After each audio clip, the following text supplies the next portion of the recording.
Welcome to Tamil புத்தகம் YouTube channel. இன்றைக்கி நம்ம பார்க்க போகிறது பார்த்திங்கன்னா ரமணிச்சந்திரன் புக்கை பற்றின ஒரு புக் வ்ளாக் தான். நீங்கள் நிறைய பேர் எனக்கு கதை சொல்லி புக்கோட பேர் கேட்குறீங்க. அதே மாதிரி ஹீரோயினோட பேர் சொல்லியும் புக்கு பேர் கேட்குறீங்க. ஸோ நான் அதனால் என்ன யோசிச்சேன்னா, நான் படிக்கிற புக்ஸ்க்கு அப்பப்போ உங்களுக்கு அப்டேட் கொடுத்துறேன். அதை யூஸ் பண்ணி நீங்கள் உங்களோட புக்கை சர்ச் பண்ணிக்கோங்க. ஃபஸ்ட்டு புக்கு பார்த்திங்கன்னா உதவிக்கு நீ வருவாயா. இந்த புக்கோட ஹீரோ பேர் பார்த்திங்கன்னா உத்தமசுதன். ஆனால் உத்தமன் சொல்லுவாங்க இந்த கதையில். ஹீரோயின் பேர் பார்த்திங்கன்னா ஸ்ரீநிதி. ஸோ ஹீரோ இதோட கதை பார்த்திங்கன்னா, ஹீரோவோட அப்பா ஒரு பெரிய பணக்காரர், ஒரு பிஸ்னஸ் மேன்.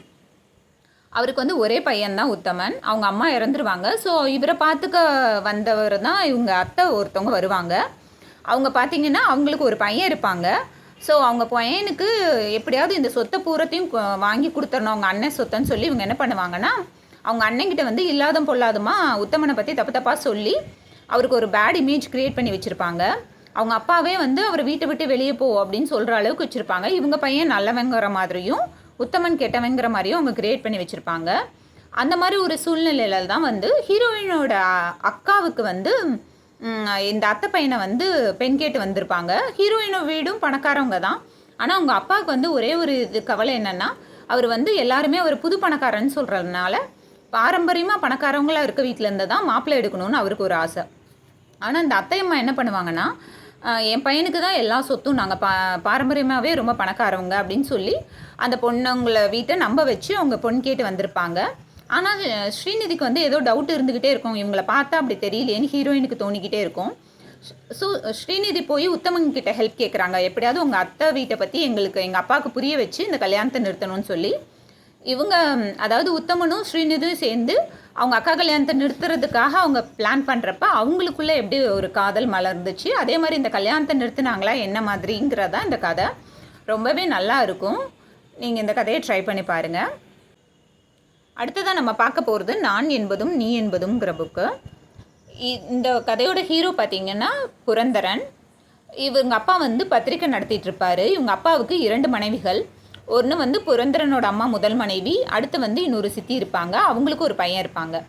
ஆனால் இவங்க அப்பாவுக்கு இவங்க சித்தியை கல்யாணம் பண்ணதுக்கப்புறம் தான் தெரியும், நம்ம முதல் மனைவி எவ்வளோ நல்லவங்க, நம்ம இப்படி மிஸ் பண்ணிட்டோம் அப்படிங்கிறது. அப்படி இருக்கப்போ கூட ஆனால் இவர் என்ன நினைப்பாருன்னா, புரந்தரனை எப்படியாவது இந்த பத்திரிக்கை தொழிலுக்கு கொண்டுட்டு வந்துடணும்னு நினைப்பார். அதில் அவர் வெற்றியும் பெற்றுவார். அவருக்கே புரந்தரனுக்கே இன்ட்ரெஸ்ட் இருந்து ஹீரோவே அதில் இன்வால்வ் ஆக ஆரம்பிச்சிருவார்.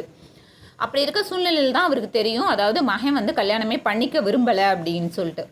ஸோ அவர் ஒரு ட்விஸ்ட் பண்ணிடுறாரு. என்னென்னா, அவர் இறக்குறப்ப அவர் ஒரு உயில் எழுதி, இந்த பத்திரிக்கை தொழில் உன் கைக்கு வரணும்னா நீ ஒரு பொண்ணை கல்யாணம் பண்ணாதான் உனக்கு இந்த பத்திரிக்கை தொழில் உன் கைக்கு வரும், இல்லாட்டி உங்கள் சித்தி உங்கள் சித்தி கைக்கு இது போயிடும் அப்படிங்கிற மாதிரி அவர் சொல்லியிருப்பார்.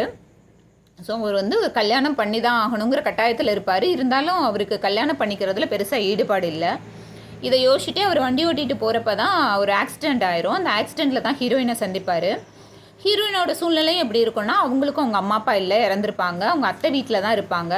அவங்களும் எப்போ அந்த வீட்டை விட்டு காலி பண்ண போகிறோங்கிற தெரியாத ஒரு சூழ்நிலையில் தான் அவங்க அப்போ இருப்பாங்க.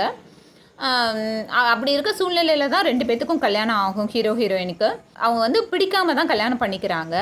அப்படி இருந்தால் கூட அந்த கல்யாணத்துக்கு அப்புறம் அந்த மஞ்சள் கயிறு மேஜிக்னு சொல்லுவாங்களா, அது மாதிரி அவங்களுக்குள்ளே அதுக்கப்புறம் எப்படி ஒரு அன்பு உருவாச்சு அப்படிங்கிறதெல்லாம் ரொம்பவே அழகாக சொல்லியிருப்பாங்க. இதோட கதை தான். இந்த புக்கு பேர் பார்த்திங்கன்னா, திரும்பவும் சொல்கிறேன், நான் என்பதும் நீ என்பதும். இந்த மாதம் படித்த நான் 2 புக்ஸை பற்றியுமே உங்களுக்கு சொல்லியிருக்கேன். இது மாதிரி ரமணிச்சந்திரன் புக்ஸை பற்றி மட்டும் உங்களுக்கு நான் கதை ஓரளவுக்கு முழுசாகவே சொல்கிறேன். ஏன்னா இது எப்போயுமே ஹாப்பி எண்டிங் தான் ரமணிச்சந்திரன் புக்ஸை பொறுத்தளவுக்கு. ஸோ நீங்கள் இது நான் ஷார்ட்டாக தான் சொல்லியிருக்கேன். இதுக்கு மேலே நீங்கள் ஒவ்வொரு கதையுமே அவ்வளோ நுணுக்கமாக அவ்வளோ அழகாக இருக்கும். நம்ம மித்த புக்ஸ் படிக்கிறப்பெல்லாம் நம்ம இடையில கண்டிப்பாக ஒரு ஹாப்பி எண்டிங்கில் ஒரு புக் படிக்கணும்னு நீங்கள் நினைக்கிறப்ப நீங்கள் கண்டிப்பாக சூஸ் பண்ண வேண்டியது ரமணிச்சந்திரன் தான். ஸோ இந்த வீடியோ உங்களுக்கு பிடிச்சிருக்காங்கிறத எனக்கு கமெண்ட்டில் சொல்லுங்கள். இது மாதிரி வீடியோஸ் உங்களுக்கு வேணுமாங்கிறதையும் சொல்லுங்கள். இந்த வீடியோ உங்களுக்கு பிடிச்சிருந்தா சேனலில் லைக் பண்ணுங்கள், ஷேர் பண்ணுங்கள், சப்ஸ்கிரைப் பண்ணுங்கள்.